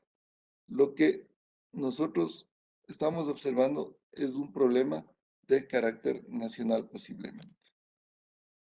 Para concluir, el riesgo de introducción de FOC-R4T al Ecuador es alto. Las medidas fitosanitarias y de mitigación para prevenir el ingreso de FOC es, en países donde existe FOC, determinarlo como plaga cuarentenaria, permitir únicamente la importación de material in vitro siempre y cuando los sitios de producción cumplan con los requisitos fitosanitarios establecidos previo a la verificación y aprobación in situ de los mismos, es decir, que estén libres del patógeno. Permitir la importación de productos en base a musáceas cuyo uso propuesto sea el consumo o la industrialización, en el cual se debe garantizar por parte del importador con responsabilidad que esté libre de la enfermedad. El origen de estos productos debe ser únicamente del país con el cual se realiza la negociación, donde la plaga ha sido declarada como cuarentenaria, es decir, no hay la presencia. Prohibir la importación de material vegetal, plantas con o sin raíz, rizomas, cornos, así como sustratos naturales que no son inertes. Países con presencia de FOGR4, prohibir la importación de todo tipo de material vegetal, ¿sí? Artesanías, incluso hechas como o a base de musáceas, debido a que los organismos o las esporas de este hongo pueden permanecer viables durante varias décadas en estos materiales también. Prohibir la importación de muestras de suelo o de sustratos naturales que no sean inertes y que vengan acompañados en envíos de plantas para plantar. Permitir únicamente la importación de material in vitro siempre y cuando se realice con fines de investigación a través del ente competente y que los mismos hayan sido probados y demostrados como materiales tolerantes y resistentes a la plaga del país de origen y que se cumpla con las garantías fitosanitarias de encontrarse libres de POC mediante un análisis de laboratorio. En el caso de que POC R4 llegara a presentarse en el país, las consecuencias serían muy devastadoras para el sector agrícola nacional, especialmente en la costa ecuatoriana, por la gran cantidad de producción y de exportaciones que tenemos hacia el exterior, ya que al no contar con ningún método de control efectivo del manejo de la plaga, ocasionaría la pérdida total de los cultivos afectados y con ello las consecuencias serían directas e indirectas, ya que vemos que no solo es la producción y la exportación, sino la logística que acompaña a este producto. De acuerdo a lo mencionado, una vez que se presenta la plaga en el campo, no existe hasta la fecha método efectivo que la controle. Es por ello que se debe trabajar en la identificación de variedades resistentes o tolerantes para la renovación de las plantas que puedan ser afectadas por POC R4 y por los efectos que éstas tienen en el mercado, ¿no? Debido a la pérdida de la producción. Además del incremento en los costos por las modificaciones en las estrategias de producción, así como en el incremento en los costos para el control y erradicación de la plaga. Erradicación, como se ha visto en los países que se ha visto presentada la plaga, ha sido imposible, no existe, ya que incluso puede permanecer viable durante décadas. De igual manera, se vería comprometido el acceso a los mercados internacionales, ya que la plaga podría ocasionar el cierre parcial de los mercados. Esto es cuanto lo que puedo manifestar de la presentación. Muchas gracias, doctor. Felicidades por su investigación. Tiene en cuenta diferentes temas que es de mucha importancia en el ámbito en donde nos encontramos. Felicidades, estimado doctor. Jason, si nos puedes ayudar con las preguntas, por favor, vamos a pasar a la rueda de preguntas. Tienes la palabra, Jason. Claro que sí, muchas gracias. La primera pregunta es, profesor Emerson, ¿cuánto tiempo puede tomar para que todas las zonas de Sudamérica que producen musáceas se contaminen con el fusario, dado que ya está en Colombia? Ya, esto es de vital importancia. En Colombia se han hecho los cercos para evitar que se propague hacia las demás, hacia los demás sectores. Pero se provee que hasta el 2028 vamos a tener graves problemas, ya que los cercos epidemiológicos no únicamente retrasan el problema, pero no lo excluyen. Entonces, ahorita, en este momento estamos viendo que todos los productores de banano, como es Costa Rica, especialmente Ecuador, estamos con la vista erradicar, es decir, no permitir el ingreso a nuestros territorios de la enfermedad. Pero actualmente también el peligro se lo notó, se lo preveía por Colombia, pero también hubo unas afectaciones en el norte de Perú hacia los últimos meses, lo que nos indica que el riesgo está latente y que realmente no se sabe por dónde mismo puede aparecer. Se esperaba que por Colombia, pero han habido reportes en el norte de Perú. Entonces, para el 2028 se prevé un grave problema para los productores de musáceas. Perfecto, muchas gracias. Siguiente. Además de las clamidosporas, ¿hay alguna otra característica que le dan resistencia a esta especie? Las clamidosporas son las principales, ya que le encapsulan tanto que el hongo puede subsistir sin humedad y puede estar latente durante muchísimos años. También las conidias que se pueden esparcir fácilmente por el agua de riego, ¿no? O sea, las clamidosporas son el principal problema, ya que le dan la mayor resistencia, pero las otras también formas de propagación son muy rápidas por sistemas de riego, hasta incluso por la brisa, ¿no? Según lo que manifiesta la potencialidad de la enfermedad. Listo. Siguiente pregunta. ¿Por qué no se han detectado técnicas de control para el FR4 dado el riesgo que existe de acabar con el cultivo de musáceas? Han trabajado, existen reportes de investigaciones a nivel mundial sobre tratamientos, pero como sabemos, Fusarium es un organismo del suelo. Al ser un organismo del suelo, lo podremos combatir parcialmente, pero muchos quedarán eh, viables, muchos quedarán vivos, es decir, no se llega al control o a la erradicación. Por lo cual pasó con el mal de Panamá, con Fusarium raza 1, en donde tuvieron que cambiar todos los cultivares de Gros Michel hacia las variedades Cavendish. Y esto nos ha permitido una producción durante varias décadas, pero esta resistencia se rompió o se perdió por Fusarium oxysporum cubensis raza 4 tropical, que es la que rompió la resistencia de las variedades Cavendish. Siguiente pregunta. ¿Qué esfuerzos integrados em, a nivel económico y científico se están haciendo en Latinoamérica para controlar el FR4? Según lo que sé, mientras estaba haciendo este trabajo, estaban manteniendo eh, relaciones de información, intercambio de información. Estos análisis de riesgos de plagas se los hizo anteriormente hacia observar que se asome la plaga, ¿no?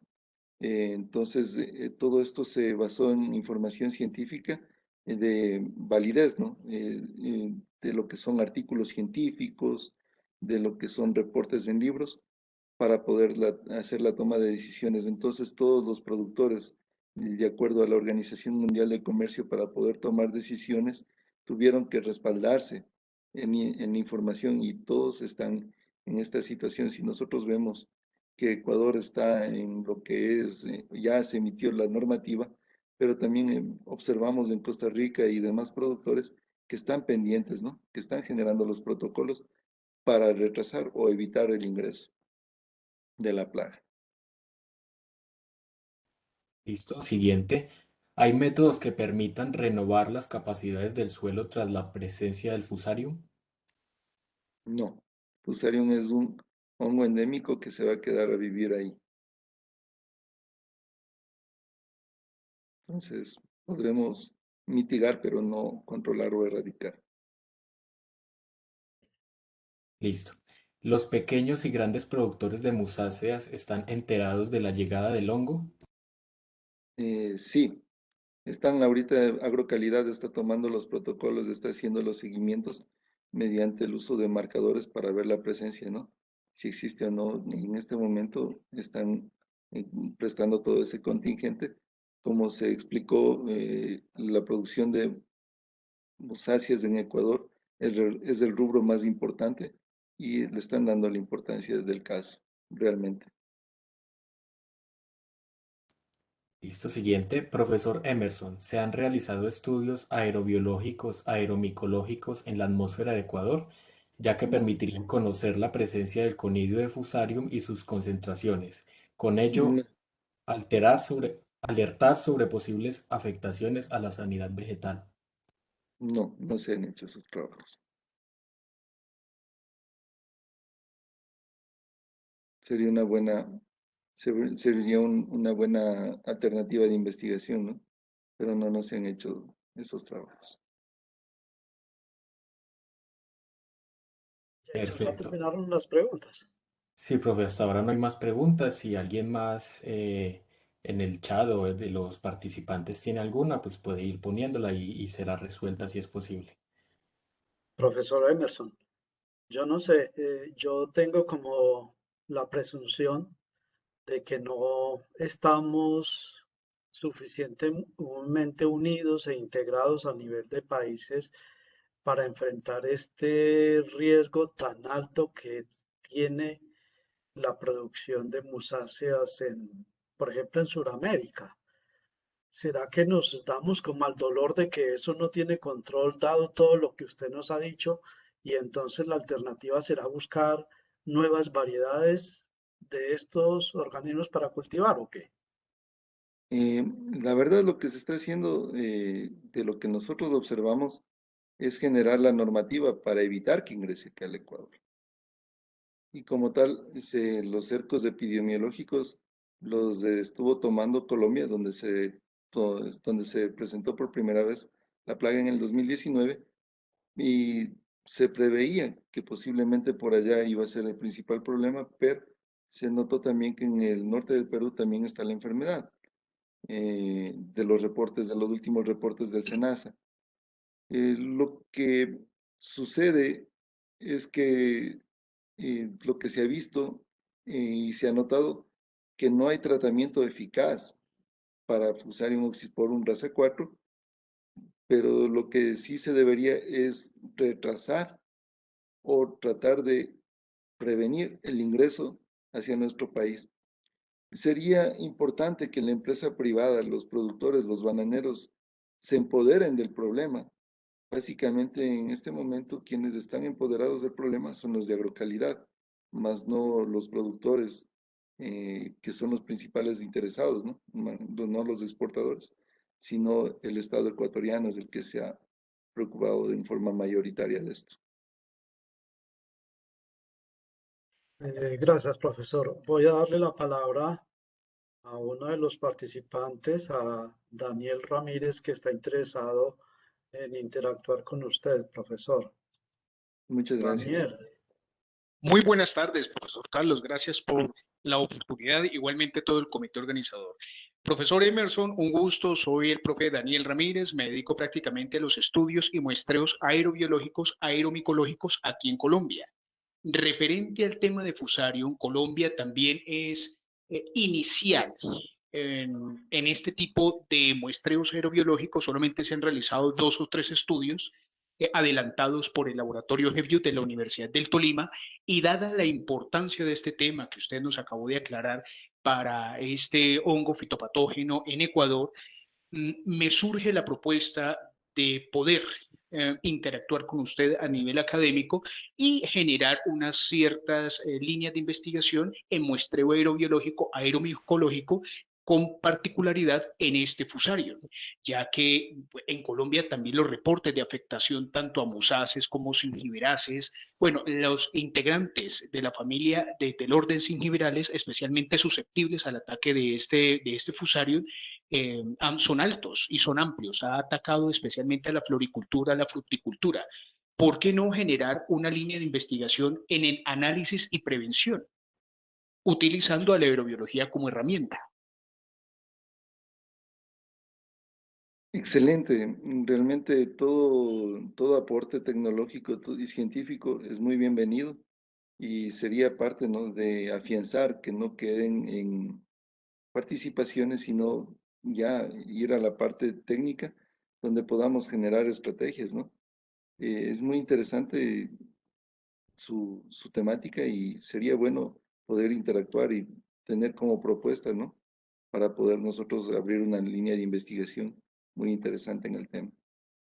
Perfecto. Entonces, dada la importancia de esto, me voy a tomar el atrevimiento y gracias al seminario de conocimiento científico que nos puso en contacto, voy a escribirle a su correo electrónico y con ello poder clarificar la temática, si es posible.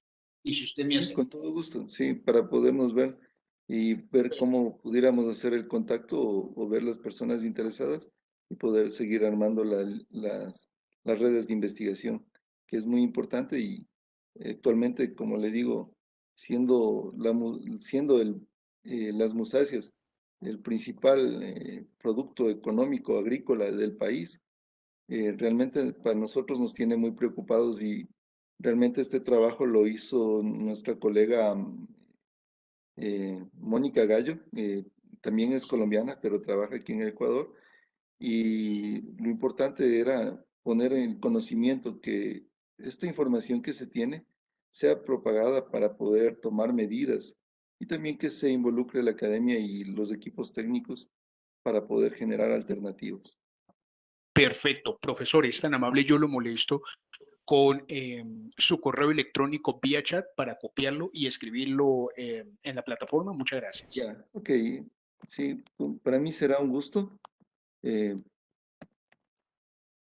lo estoy escribiendo Perfecto. para poder.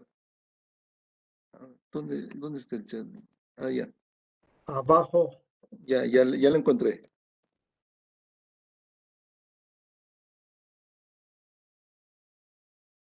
Ya, ok. Ahí está mi chat. Por favor, ahí está cualquier cosa para que podamos interactuar. Perfecto, profesor. Copiado y en el transcurso de la tarde le estaré enviando mi correo electrónico. Muchas gracias. Ya, muchas gracias, muy amables. perfecto. Entonces, el profesor tiene como correo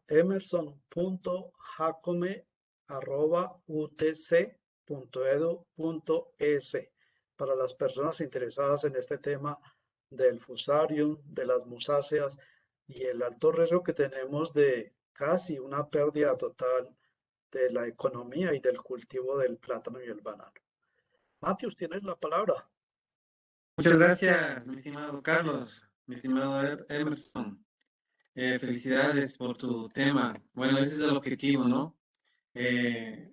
Unirnos en diferentes países, formar redes, realizar líneas de investigación con la finalidad de solucionar diferentes problemas, no tanto nacionales, sino también internacionales, de acuerdo a tu tema de lo que está afectando no solo al Ecuador, sino a muchos países. Qué bueno que en este evento hayan salido propuestas para trabajar entre diferentes universidades, entre diferentes países para sacar una solución. Felicidades, mi estimado Emerson, por tu exposición. De antemano, no me queda más de agradecerles a todos los participantes, a los ponentes, nuevamente mi felicitación de parte de la Universidad Técnica de Cotopaxi, de la Universidad de Iquen y la Universidad de Quindío. Un saludo muy cordial para todos los participantes. No sé si, Carlos, quieres dar algunas palabras de despedida. Básicamente agradecerle hoy de manera muy especial al profesor Emerson y también al profesor Mauricio Ponce por haber compartido su conocimiento con nosotros. Igualmente para Jason Bonilla por el apoyo que nos ha brindado a lo largo de este seminario. Los invitamos para de hoy en 15 días a un nuevo seminario internacional. Un abrazo muy especial y un agradecimiento para todos los participantes. Felicidades. Felicidades. Una linda tarde. Gracias.